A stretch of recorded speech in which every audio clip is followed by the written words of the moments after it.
Hey there. As you were listening to the church bells, I was just wondering, does the Sanctorium School has its own big bell that rings the students to classes? It's a pretty cool concept since the church bells, they tend to come on when I'm doing these things. Okay, so today I'm going to talk about how dragon codes, how they play into genius. Because in the end, genius is really what you want to be living. So when I say you want to become a dragon, you really want to activate the dragon codes in you so that you can live your genius to a much bigger extent, in a much deeper way, in a much more magical way. And having said that, it's also either you're a genius or you're not. So there are 4 ways that dragon codes are highly, highly, highly relevant and important and possibly crucial to living genius that I'm going to go over today. So, guys, you have no idea how exciting, you guys have no idea how exciting it is to be at the forefront and discovering these things. So you're getting everything brand new. And the people who are coming into the school with me, they're like definitely going to be the people who are going to bring in the dragon codes into Earth life. It's so exciting. Okay, so first of all, and some of the things I'm mentioning here I have touched on before, but I'm going to do a bit more depth talking about it. So first of all, dragons are guardians of the sacred. They're guardians of the divine.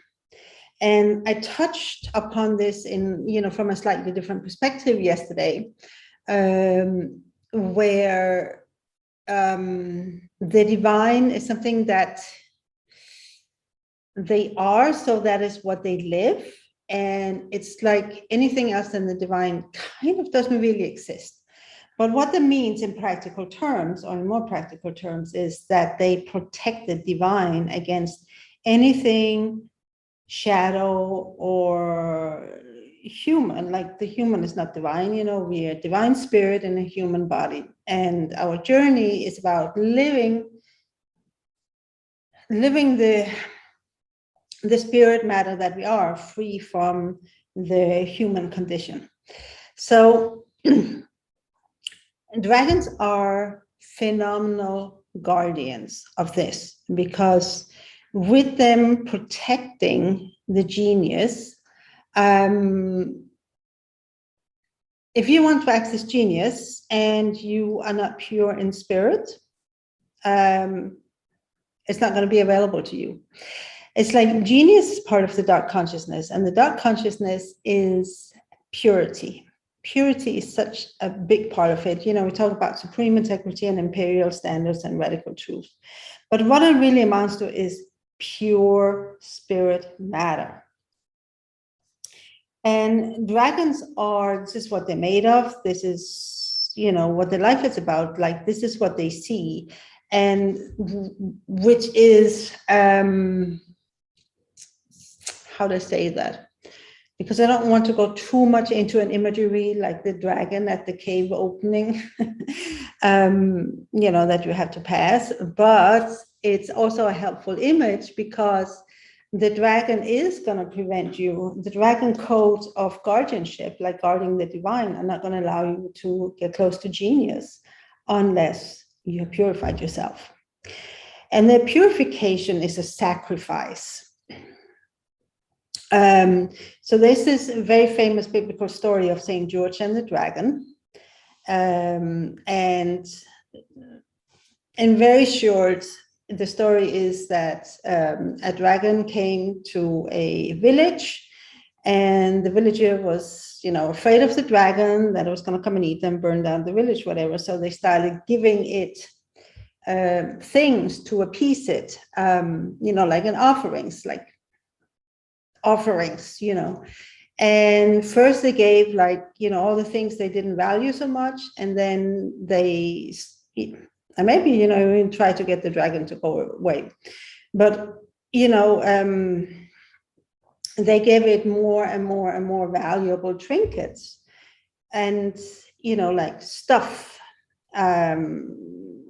to, appease the dragon so it wouldn't come and, burn the village to the ground and kill them all, eat them all. And eventually they ended up to the point where they gave the dragon the most valuable thing they had, which was the princess. And then the St. George, the knight, he came and slayed the dragon and rescued the princess and probably married her and happily ever after.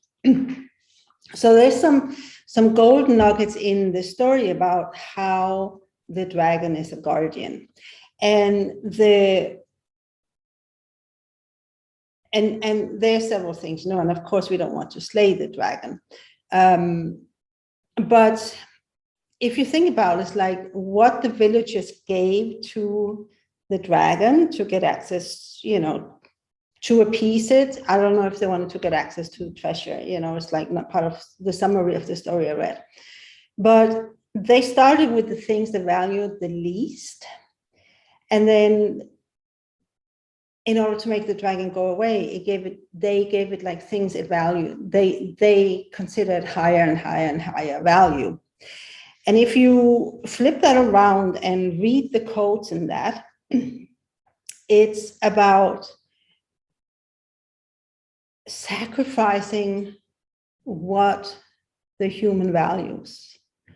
Because again, like genius is divine, it's not the human. So the purity is from kind of like dropping all the things that you have been taught should matter, that should be important. And this is about all the things that, they have been taught, like action you should take or should not take. It should, all the feelings you have been taught you should feel or not feel, all the thoughts you have been taught you should think or not think, and all the beliefs you should have or not have. Like all these are the things that matter to us as humans. So, there's things that are easy for us to sacrifice because we don't actually value them so much. But there are other things that we value very, very, very highly. And one example was, from my own life here, that I could sacrifice a whole bunch of things to be able to access, my genius, which is about dragons. But I had this hard time letting go of the business coaching. This is something I had attached a meaning to, a significance to. And it was not my divine genius, so I had to sacrifice that also. I had to sacrifice that doing things my way, because I realized doing things my way don't work. I had to sacrifice my life, kind of, it's like, because once you enter the cave, the dragon's cave, and get access to your genius, it's like, it isn't really about your life anymore. It's about how are you a steward, because then you become the dragon and take on the guardianship of your genius, so that you're going to begin to protect it from everything, impure, which is a lot of times is just yourself.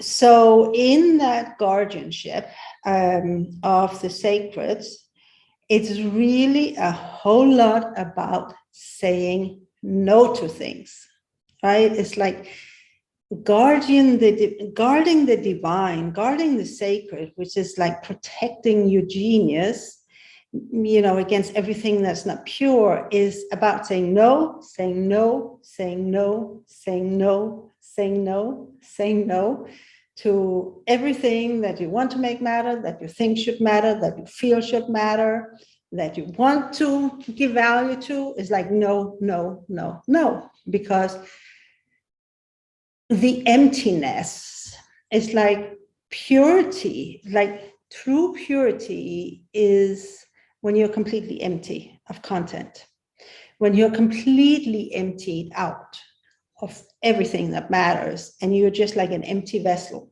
for the divine spirit, for spirit matter, right? That's when you're pure. So it's like creating this emptiness, but just no, no, no, no, no. So guardians, they're like masters of just saying no. And you know that in the words of having imperial standards, if it's not your standards, then you say no. Then there's the other part. Oh, so let's say that you got access, you empty it out, you empty it out, you empty it out. Here's where another dragon story takes over and continues the tale, which is the story of Falkor from the Never-Ending Story. So the Never-Ending Story, it's a nothingness. It's like this big roiling cloud, gray, formless, shapeless thing that is slowly disappearing the world in the story. And Falkor is a luck dragon. He is like sort of the most powerful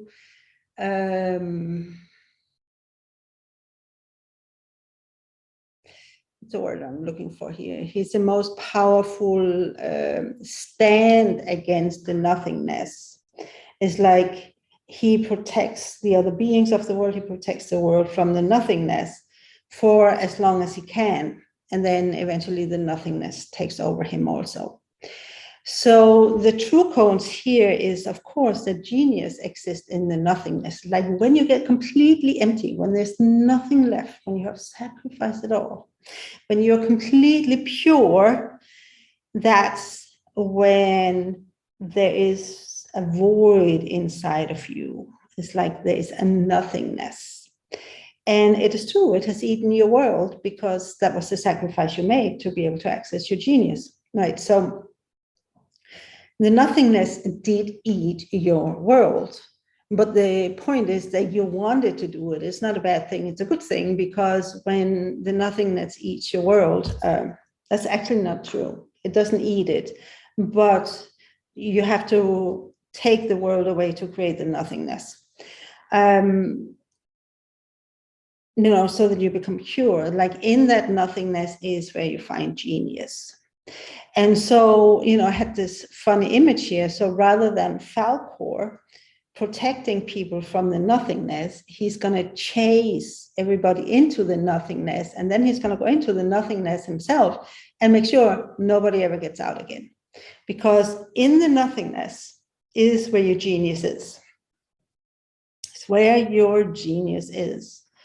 And the dragon codes, in this way, they are extremely powerful in, it's like bringing them up, to set these boundaries and say, no, this is not imperial standard. Say, no, this is not supreme integrity. Say, no, this is your human content. Say, no, this is your shadow. It's like, this is what the dragon does. They don't care anything about your human. They just care about the divine. And for our intents and purposes, that's our genius. So that was the one. So, yeah. Then another part is that Dragonfire purifies. And I touched on this yesterday when I was sharing my story about how I was burning yesterday. I was just burning up all the shadow. And that was an extraordinary experience for me to feel that burning, because while I have been dealing with my shadows before, I have been, dismantling and making them not matter, neutralizing them, taking left turns, whatever. It's this sense of burning it all down, like burning my shadows down, like burning all the shadows that prevented me from doing the Sanctorium. That feeling of burning, that when I was looking inside my body, it was like all red diamond fire. It's like burning. The red diamond in the dark body is what burns the shadow. And my whole body was filled with this. And I was just sitting there and burning and burning and burning and burning it up. And that is so very different from actually, doing the work of exposing your shadows and facing them and figuring out what they were. It was just this burning it to ashes. And with it, I was also burning to ashes the shadow parts of my business, because Metamystique is a genius. It needs to be pure. Otherwise, it's not going to happen, because the dragon codes as guardians, it's not going to allow it to happen. So the purification is really not burning anything outside of you, because this is the image you have of the dragons, right? The fire is burning something outside of you. They're burning the shadow inside of you. They're burning the human content. They're burning what matters to your human self inside of you, so that you can become pure. So this is a twofold thing, right? It's like, one, they're not going to allow you in, but two, they're also going to help you purify so that you can get in. And one way, they get you ready is to come in is by, saying no, saying no, saying no, saying no. So you'll have to deal with all your stuff and sacrifice it. And the other part is the burning up of the shadow in your body. And I was like, that experience was like mind-blowing, how I was just burning, burning, burning. And it was a fire that was burning inside of me. It was not really directed at anything in particular. I was just very aware that, sun in my face. Hold on here. I think I can find my hair. Yeah. There was just a sense of burning, like everything, I was burning everything down. And it was the coolest thing ever. Man, it was great. And once I was purified, once I was done with the burning, it's like then it switched over to the fuel that the genius runs on. Because this is the third part where dragons are very, very important for genius, is that dragon energy, this is how I learned it. Dragon energy is the fuel that genius runs on. And I want you to just take that in for a while. Like, dragon energy is the fuel that genius runs on. What does that actually mean? It means that if there's no dragon energy, there's no fuel for the genius, so it fizzles out. So you kind of had to get these, the dragon energy in you activated, which is like awesome, right? And I've been working a lot with, the archetypes, the warrior archetype. That has been my greatest challenge. It has been the warrior archetype. And the warrior archetype, to bring that alive in me, I have really, really had to make myself, rouse myself from complacency and laziness and heaviness, and, kind of bring up that will to make things happen. And while that is in some way similar to dragon energy, it's also not, because the way I experience the dragon energy in like how it has ignited, the Sanctorium school, and how it is kind of like sitting there and like bringing life to it in my body, because it happens in my body. It's very different from when I have been working with the warrior archetype. So there is like, how do I say this? The word that comes to mind is fierce. It's fierce. There is a fierce determination, like a fiery determination, but it's not really fire as in dragon fire. It's more like fierceness, that it is like lighting a fire under, here's the fire. It's like lighting a fire under the genius. So it burns brighter and brighter and brighter and brighter. So it becomes more and more and more and more. And inside of me, it feels like this fierce determination that this is absolutely ultimate taste, and this is what I will create. Not will as in the warrior's willpower, but it will happen, right? Because this is what I'm burning for. This is what where I feel most alive. So it's not even the right words. It's like English words like, I'm not good for this. So go ahead and ask questions if you have any. So the dragon fire, the dragon energy that runs, that are fuels for genius. I don't even know. It's I can maybe put it in contrast. That Sonika, my mentor, once I started talking about dragon energies and dragon fire, it's like I realized that what she had always had going for her was that her dragon codes were alive in her and mine were not.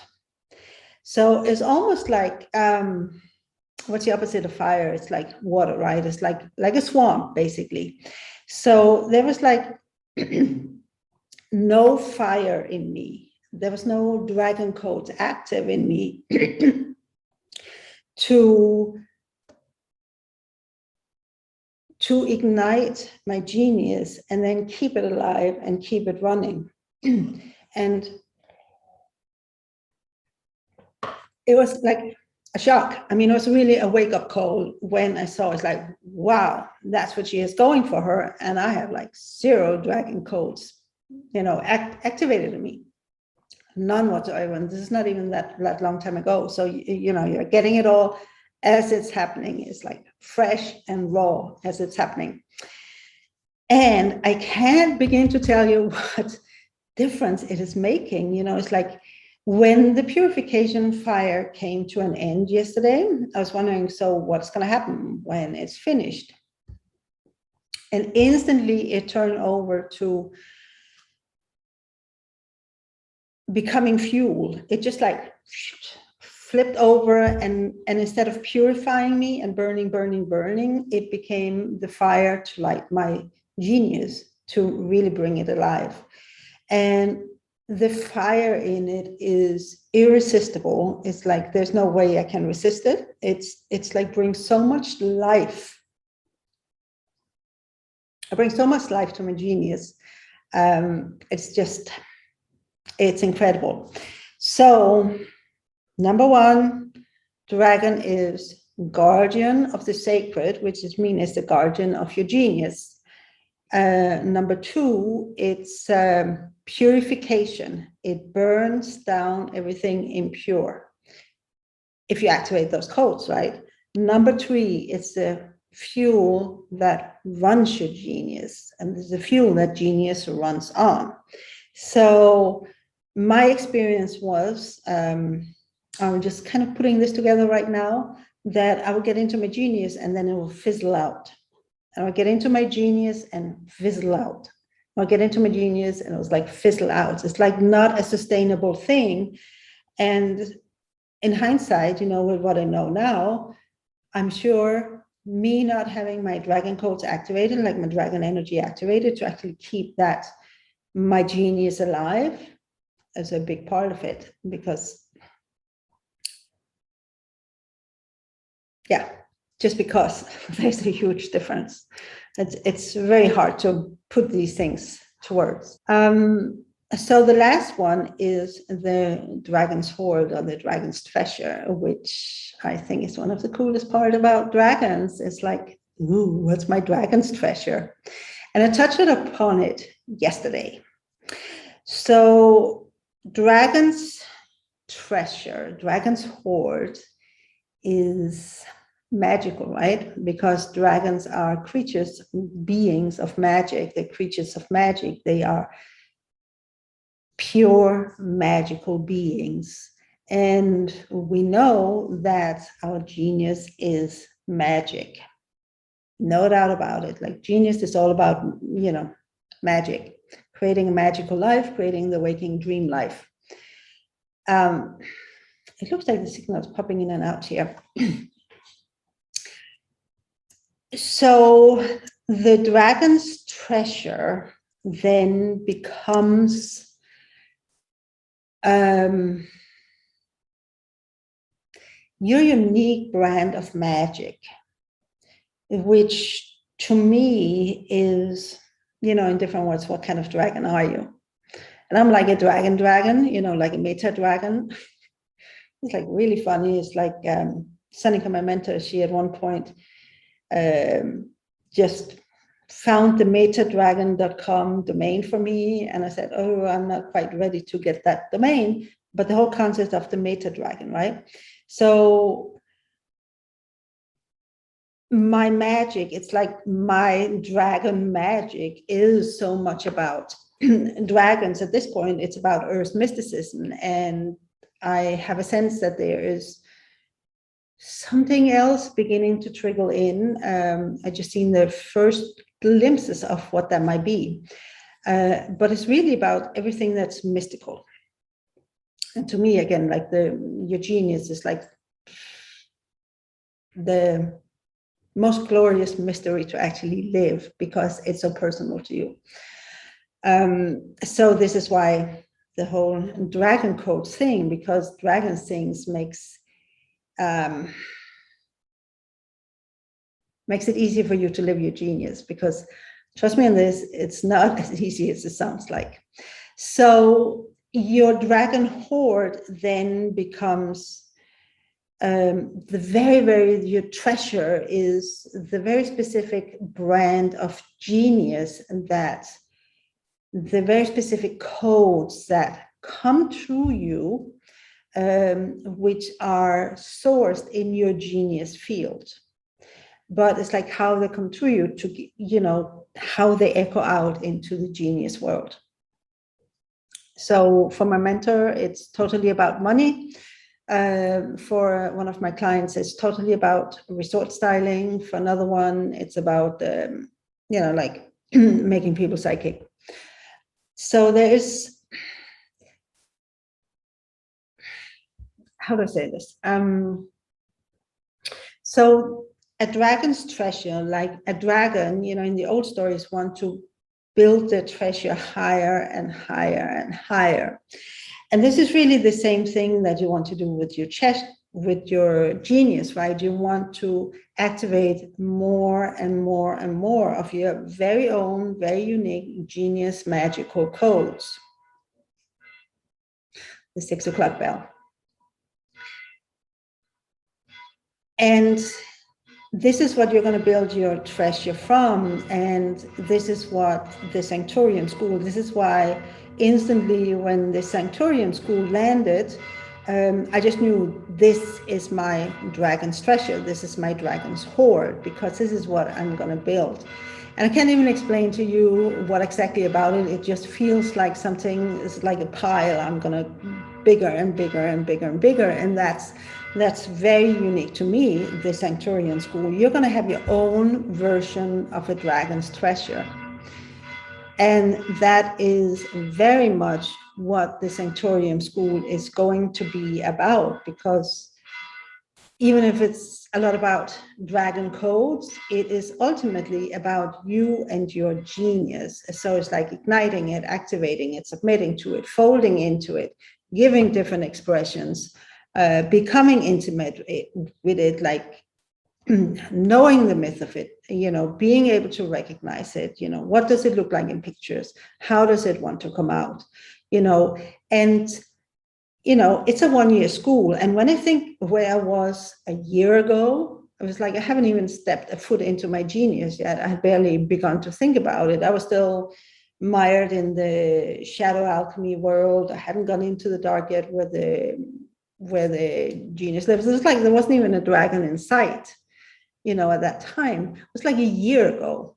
And when I think it's like with the school where you have this whole year to just go further and further and further into your genius and, bring in the dragon codes to make it come alive and make it make something and purify you and guard that and, more fuel on the fire and purification. And and, you know, keep on building your dragon sword. It's like, it just is unimaginable to even think of where you're going to be a year from now.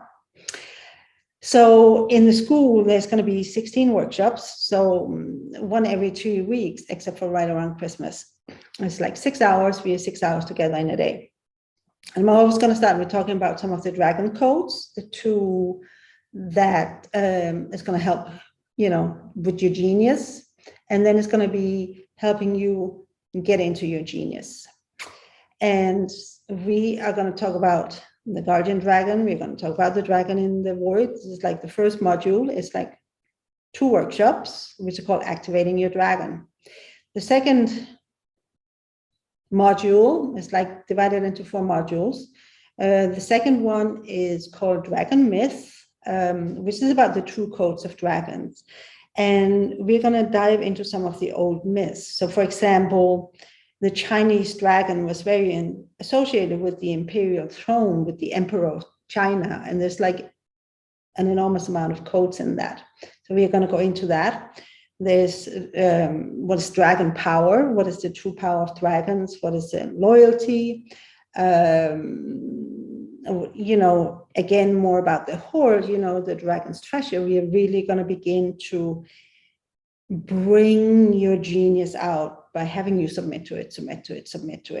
And then we're going to go in and work with elemental dragons, like the fire dragon, the water dragon, the earth dragon, the air dragon, the ice dragon, because all of them have specific codes that has to do with shaping, giving your genius shape.